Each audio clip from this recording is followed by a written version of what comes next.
de lo que debería ser vivir con Cristo, vivir para Cristo. Que tengamos la necesidad de Eucaristía, que tengamos la necesidad de... Muy buenas noches, queridos estudiantes. Felices Pascuas de Resurrección. Sean bienvenidos a este cuarto encuentro de Proyecto de Vida. Eh, de esta manera culminamos este primer módulo en el que se nos ayuda a realizar nuestro proyecto de vida, que es muy personal. Vamos a escuchar al padre Luis Alberto Borges Coronado, que nos profundiza sobre este tema de proyecto de vida, proyecto de Dios, seguimiento a Jesús. Entonces, sean bienvenidos, escuchemos atentamente, tengamos a la mano nuestro cuaderno para tomar notas importantes y así ir creando nuestro proyecto de vida.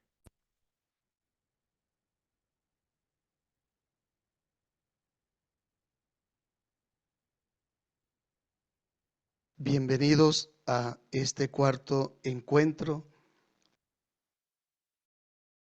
de los 4 que estamos tratando en el tema de proyecto de vida. Este cuarto tema, que en la cartilla aparece como con la pregunta ¿cómo seguir a Jesús? Lo he titulado Mi proyecto de vida, proyecto de Dios, siguiendo a Jesús. Después de haber comprendido un poco más qué es un proyecto de vida, con esa pregunta que nos hacíamos en el segundo encuentro, ¿quién soy yo? Y luego en el tercer encuentro o el encuentro pasado, que de alguna manera se nos aclaraba un poco más sobre este proyecto de vida en el cual está como mirada la vida junto a Dios en la felicidad, cómo ser feliz. Busco la felicidad de Dios. Ahora, como texto para este cuarto encuentro, tenemos el texto de San Juan, el capítulo 1, el versículo 39. El texto dice: ellos fueron, vieron dónde vivía y se quedaron con él aquel día. Ellos fueron, vieron dónde vivía y se quedaron con él aquel día. El encuentro de Juan y Andrés aquella tarde debió ser tan familiar, iluminador y santificador, que no podía pasar como los demás días de gozo pasajero que pasan sin jamás volver. Tal vez es lo que nos pasa a nosotros algunas veces, que nuestros encuentros en la presencia del Señor no causa emoción de estar con Él, de vivir con Él. Este día tuvo para Juan y Andrés una prolongación seguramente por meses y años y por toda la eternidad. Es interesante ver cómo lo que nos dice y se quedaron con él aquel día nos motiva también a nosotros a corresponder a ese llamado que nos ha venido haciendo el Señor, para que al elaborar nuestro proyecto de vida podamos, ojalá, permanecer siempre con el Señor. Aquel día de encuentro familiar con Jesús, tan lleno de luz y de santidad, no fue para Juan y Andrés como los demás días de alegría pasajera que se van sin jamás volver, como seguramente para algunos en el momento de hoy puede volverse de esa manera, porque no se logra encontrar en ese seguimiento a Jesús la total adhesión a Él para quedarnos con Él. Aquel día fue el comienzo de una dicha que permanece en ellos hasta la eternidad. Que ojalá hoy y en este encuentro le pidamos al Señor que nos deje conocerlo cada día mejor, conocer su ternura, su misericordia, sus sentimientos, su amor. Que comprendamos, queridos hermanos, que a través de este último encuentro podamos también nosotros revivir ese camino que el mismo Señor nos ha venido mostrando, y que sea la palabra de Dios y la Eucaristía la que nos motive para permanecer junto a Él. Por esto es que deseo vivir este momento iluminando sobre cómo es mi proyecto de vida. Por supuesto, como lo decía en el encuentro pasado, es proyecto de Dios. Mi proyecto de vida debe estar unido al proyecto de Dios. Y de esta manera, como Andrés y Juan, podemos seguir a Jesús fielmente. Para ello, miremos el itinerario que tenemos para este encuentro. En primer lugar, tratemos de precisar las razones de nuestra decisión de seguir a Jesús. En segundo lugar,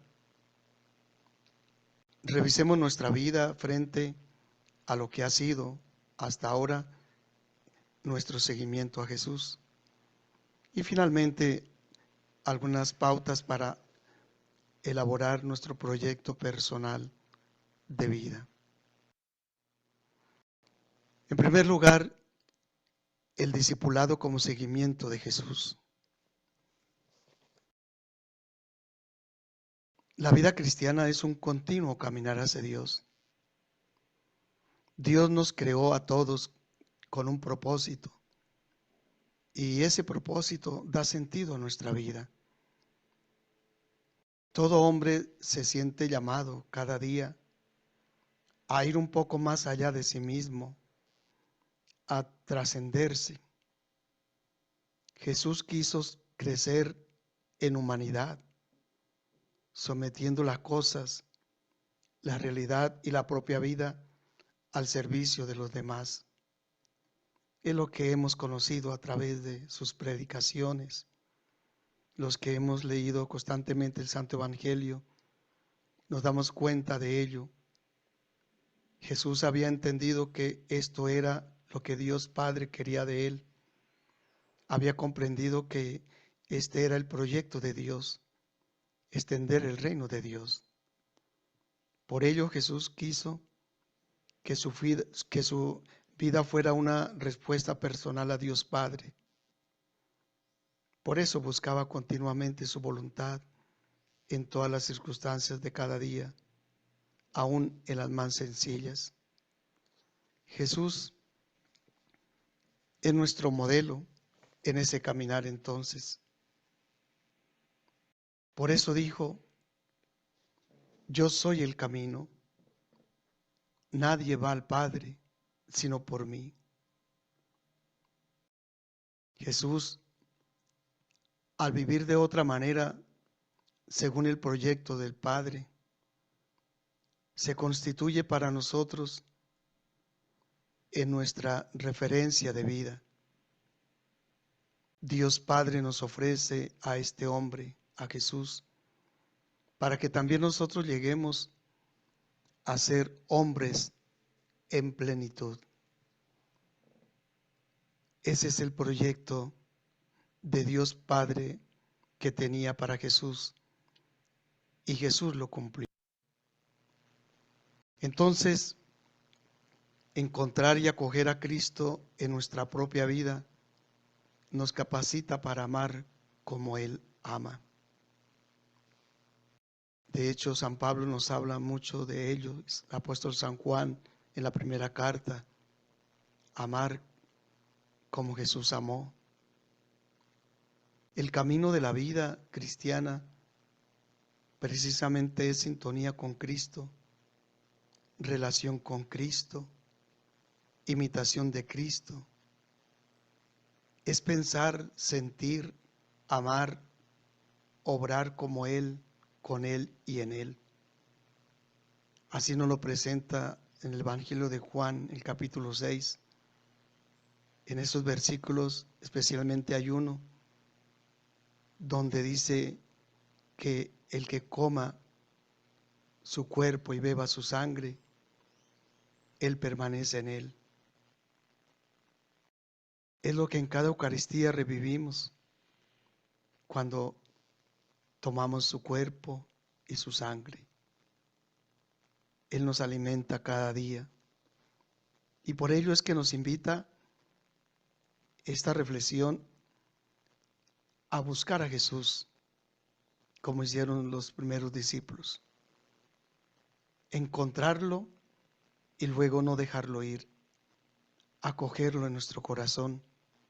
Y eso nos llevará entonces a pensar y a actuar como Jesús.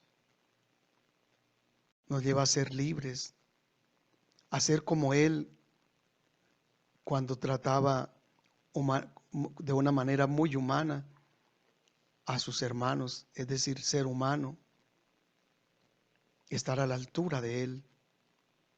Y como lo meditamos la conferencia pasada, a buscar la felicidad plena que es. En segundo lugar, el seguimiento de Cristo tal como se propone en el Evangelio. Qué interesante es para nosotros meditar en esa parte, porque el seguimiento de Cristo en el Santo Evangelio así nos lo presenta o se reviste de dos aspectos importantes. Todo lo que hizo antes de la Pascua y lo que hizo después, su realización posterior a la Pascua. Antes de la Pascua, donde nos presenta el Evangelio los rasgos del seguimiento de Jesús histórico, el de antes de la Pascua, principalmente para aquellos con quienes convivía, aquellos que lo acompañaban en sus desplazamientos. Me refiero al grupo de los 12.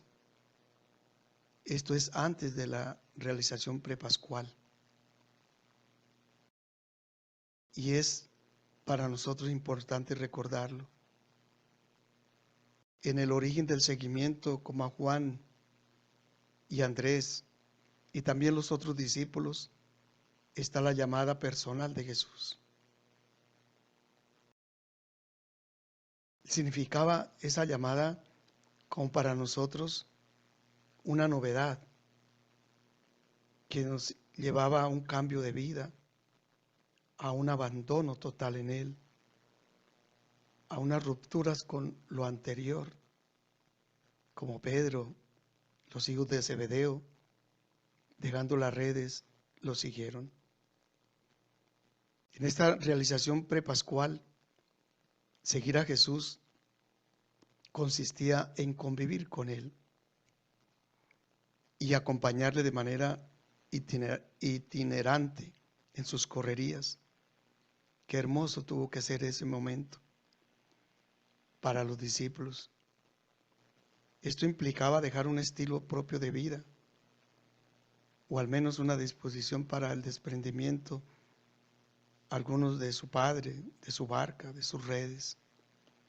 Y esto es lo que para nosotros significa algo muy importante en nuestro proyecto de vida, porque nuestro proyecto de vida no se hará ni se realizará como proyecto de vida que hacen personas alejadas de Dios. Nosotros hacemos un proyecto de vida unidos al seguimiento del Señor. Es constante. Y ese proyecto se convierte en proyecto que tiene que ver con Dios.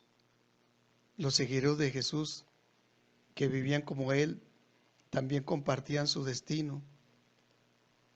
También tuvieron que experimentar como Jesús, seguramente, el rechazo, la exclusión,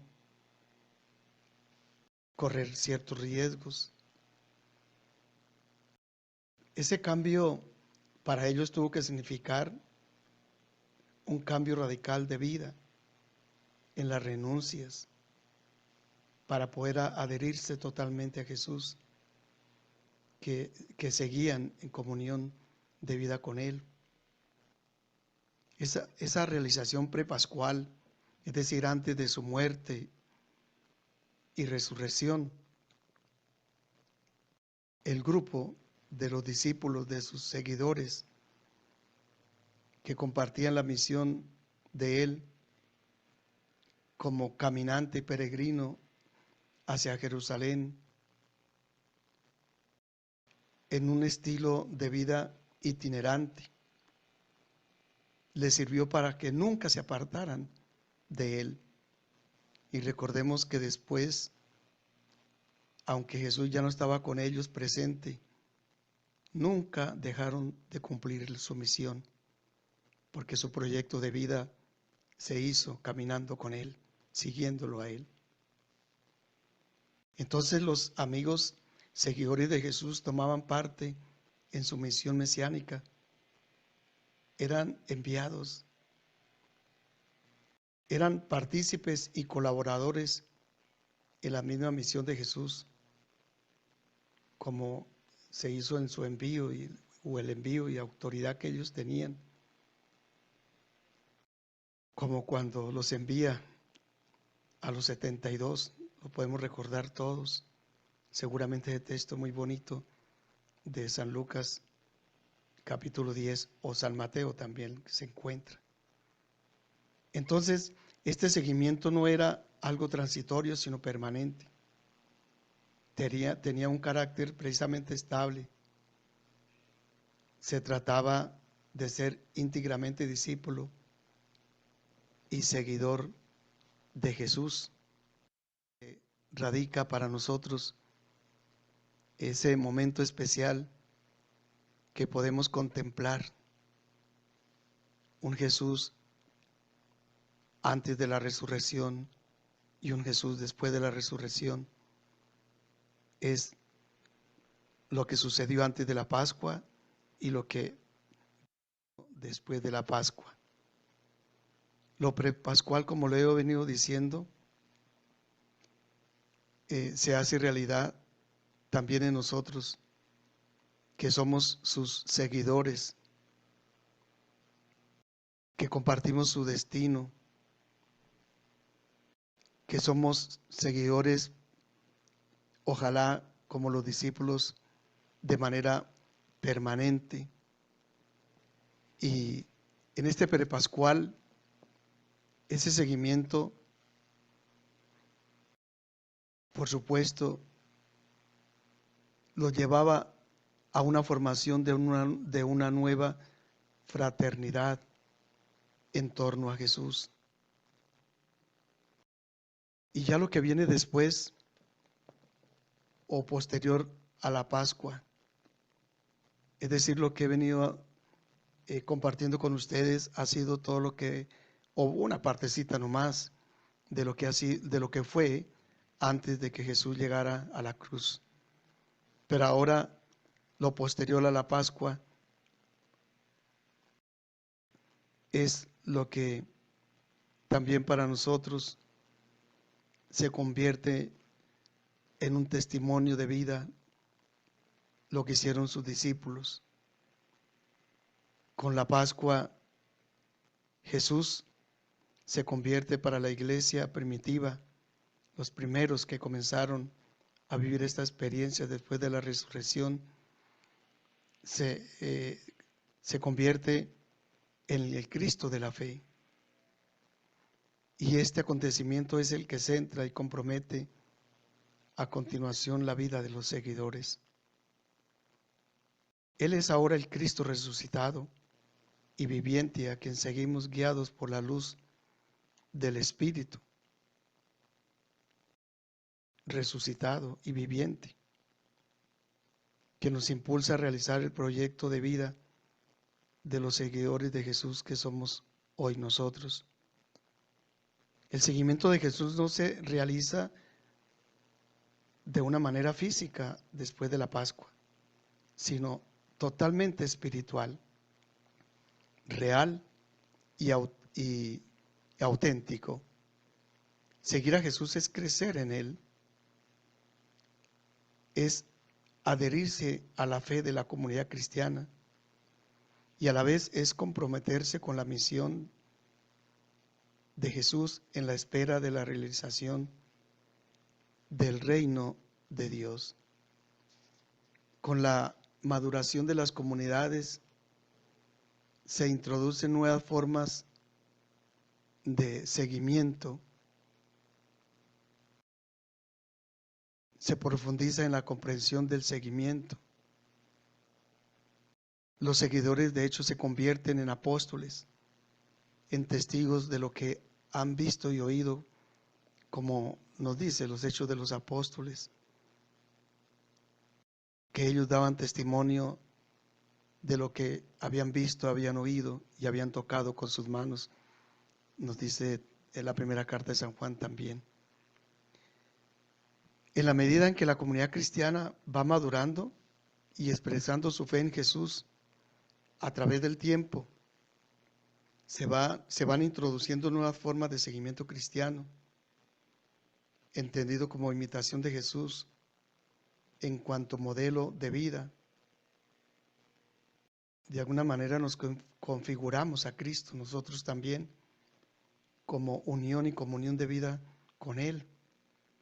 Es ahí donde veo la importancia que tiene para nosotros elaborar nuestro proyecto de vida de las manos de Él, sin apartarnos de Él, sin apartarnos de Dios. Por ello es que, ya como tercer punto, quiero compartir con ustedes algunas recomendaciones más para la elaboración del proyecto de vida o de tu proyecto. Muchas de estas cosas, es verdad, no están en la cartilla, por eso les invito a que sigan tomando sus apuntes. Pero, ¿qué es un proyecto de vida? Lo meditábamos o lo reflexionábamos en el primer encuentro.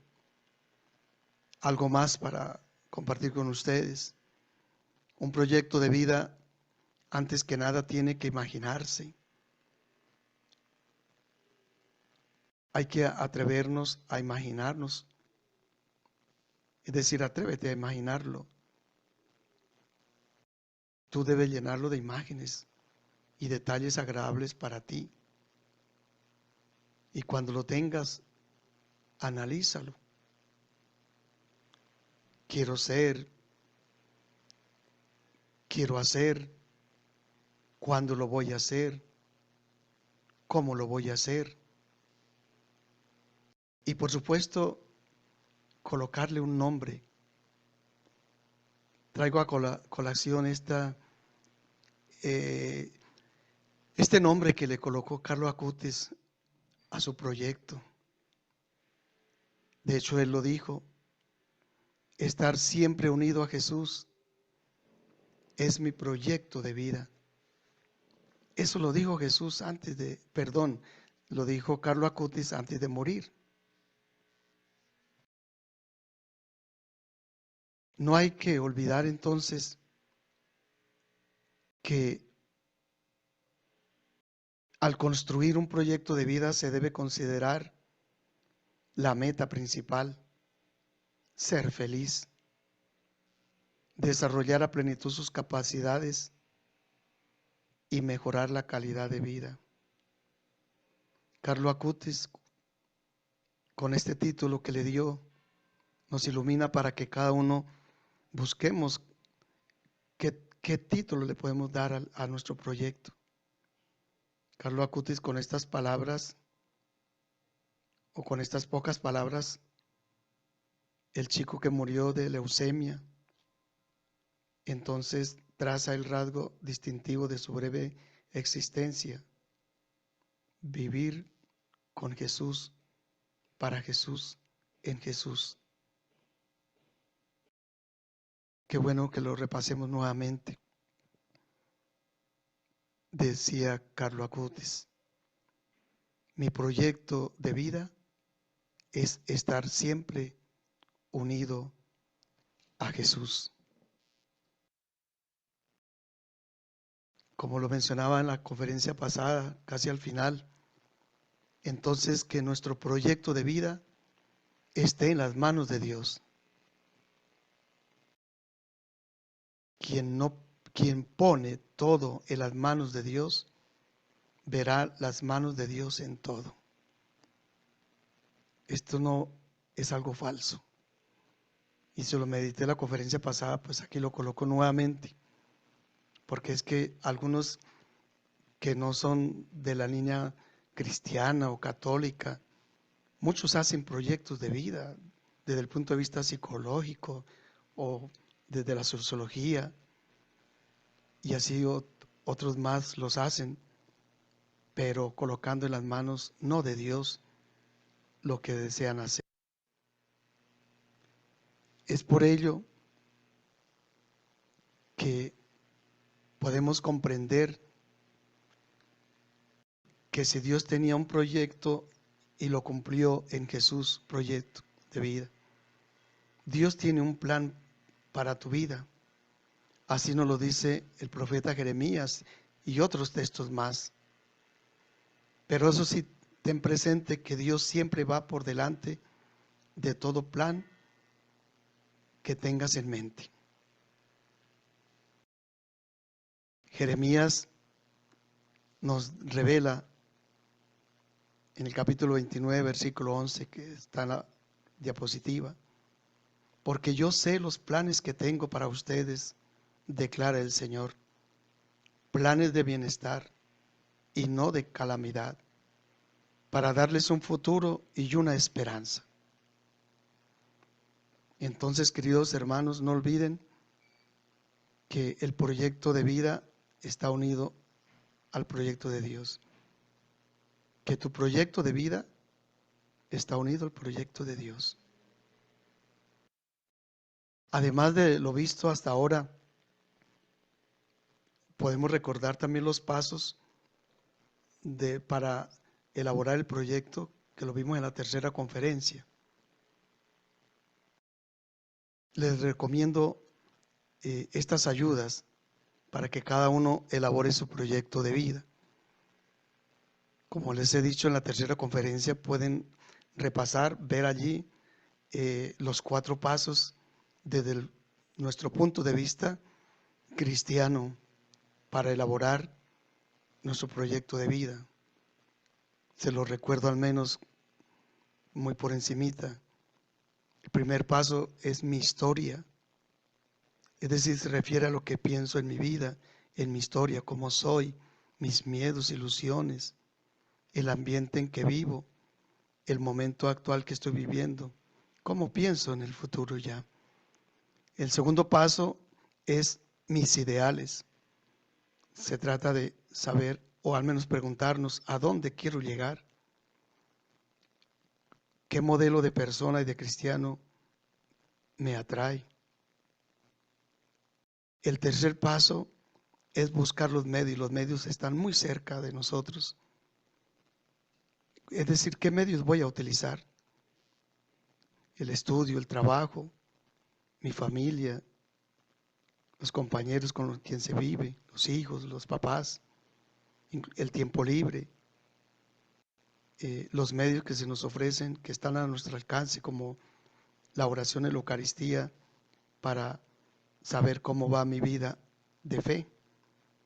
Y el cuarto paso, siempre hay que tener presente el proyecto para corregirlo y mejorarlo. Esos 4 pasos están en la tercera conferencia. Aquí les recomiendo estas ayudas para elaborar de una manera tal vez un poco más profunda, con la ayuda de Dios, nuestro proyecto de vida. En primer lugar, la voluntad de Dios ante todo. Dios tiene un proyecto para cada ser humano, como lo decía o mencionando Jeremías. Tiene un proyecto personal para ti y para mí. Somos proyecto de Dios. Somos un proyecto personal de Dios.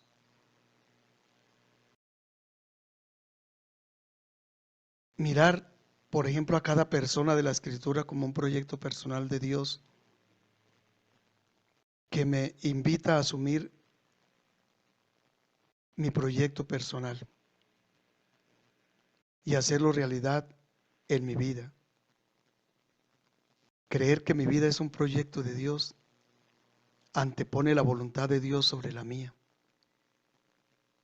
Por eso, meditar ante el Santísimo o en un retiro espiritual, que lo he mencionado en una conferencia pasada, ayudará mucho a que nuestro proyecto de vida sí sea realmente alcanzable. Un segundo aspecto que nos puede ayudar es cómo puedo descubrir este proyecto. A través del discernimiento de la palabra de Dios. La Biblia nos invita no solamente a descubrir a Cristo, sino que al mismo tiempo nos invita a conformar nuestra persona a la persona de Jesús. Y así nosotros descubrimos que cada uno, al ser proyecto personal de Dios, entonces nos encontramos unidos en una relación estrecha que se fundamenta en el mismo Dios, en quien encontramos la razón de nuestras vidas. Cuando meditábamos en la segunda conferencia, ¿quién soy yo? Lógicamente, habían respuestas para seguir profundizando en ello, pero me recuerda al mismo San Juan Bautista. Yo soy testigo de la luz, yo soy voz que grita en el desierto, decía él. Pues no solo él, sino tantos otros personajes que encontramos en la Sagrada Escritura nos ayudan a comprender cómo puedo descubrir el proyecto de Dios en mí, cómo puedo construir mi propio proyecto, la de cooperar con Dios en un plan más grande que mi propio proyecto. Es decir, que el proyecto de Dios es que avancemos en dar a conocer el plan de salvación. Un tercer aspecto que nos puede ayudar y que recomiendo es el silencio que debemos buscar para elaborar nuestro proyecto. El silencio es parte de este proyecto. Tener un corazón escuchante. Y entonces, como Salomón, por ejemplo, podamos discernir entre lo bueno y lo malo. El silencio que no es la ausencia de ruido, sino presencia de alguien. Hay que afirmar que vivimos en un mundo esclavizado por el ruido. Bien lo sabemos todos. Y hacemos ruido porque el silencio nos asusta. O al menos para algunos. El silencio nos ayuda a buscar precisamente que mi vida tenga una novedad. Lo sagrado necesita un atrio, es decir, la entrada a un templo, por ejemplo. Y hay que pasarlo para poder llegar hasta el santuario o hasta el sagrario.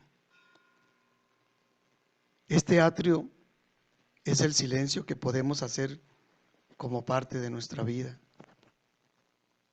El silencio no solamente de los labios, no solamente externo, sino un silencio de corazón, un silencio de mente en el que hay que acallar todos los interrogantes para dar paso a la única respuesta de nuestra vida. Por eso el proyecto de Dios requiere que nos pongamos con un corazón escuchante, como lo he mencionado. Esto lo podemos hacer muy fácil en nuestras capillas de oración, de adoración. En cuarto lugar, otro aspecto importante que les recomiendo, retirarse a un lugar solitario. San Ignacio de Loyola, recordándolo a él en este momento, recomendaba que fuera necesario retirarse de las actividades cotidianas para entrar en este misterio de Dios. Y de hecho él mismo lo hacía cuando se ausentaba por semanas a buscar ese encuentro personal con el Señor. Y en la actualidad las palabras de San Ignacio encuentran precisamente bastante eco cuando queremos descubrir el proyecto de Dios para nuestra vida. Es buenísimo.